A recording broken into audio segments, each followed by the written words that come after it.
Hi, I'm Mike Christiansen. And in this webinar, I'd like to talk about sequencing the skills that you're teaching your students.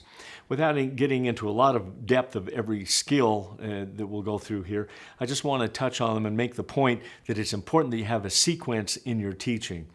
For example, it's important that your students learn how to play open chords first, and then that your students learn how to play power chords. Power chords are fairly simple. They can be played open. You can play them with them. Then they can learn how to move them. They can learn how to do variations of that. But if they learn how to do these power chords that move around, then they learn where the roots are on the 5th and the 6th string, which will be important in learning bar chords. And bar chords will be next. It's important that you learn just the major, minor, 7th, and minor 7 bar chords. You can teach them the 2 categories of the bar chords.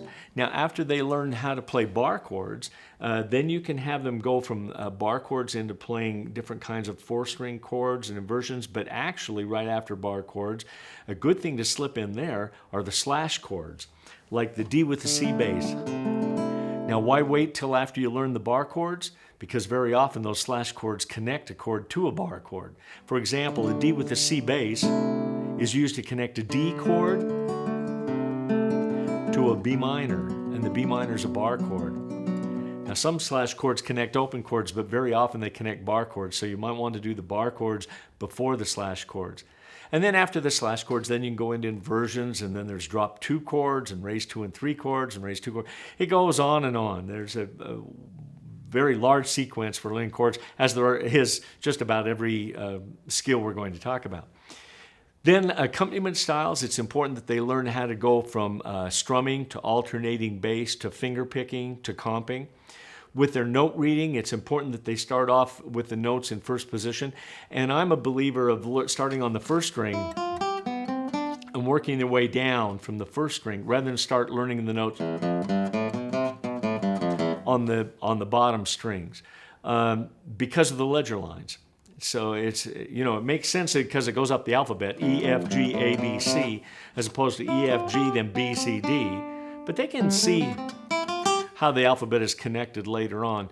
But I think it's better to stay away from those ledger lines. So start on the top, learn first position, learn sharps and flats. Don't learn them at the same time.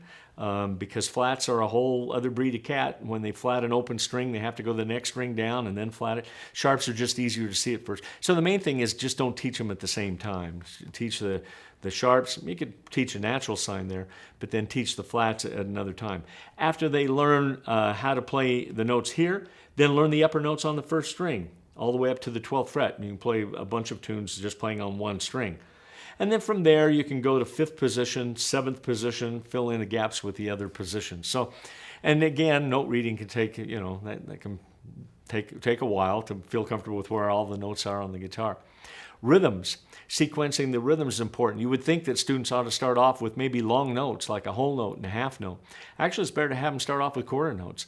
So start off with 1 note per beat, and play some very basic quarter note rhythms, and then the half note rhythms, then the whole note rhythms, and then you get into the dotted half rhythms, and from there you can go into 8th notes and go way beyond that. With improvisation, it's important that they know how to improvise. Best way to start there is start out with the blues and the open pentatonic, E minor pentatonic, the scale, the pentatonic scale that it seems like every guitar player comes out of the womb knowing how to play. But that minor pentatonic scale is important that they understand that. But then I think it's important that they know how to do 1 note per measure improvisation and play chord tones, and then work with rhythms to apply to those chord tones. This is a whole other blog, and in fact we've done a whole class on this at the Consonas website on how to improvise. It's also important for your students to know how to compose.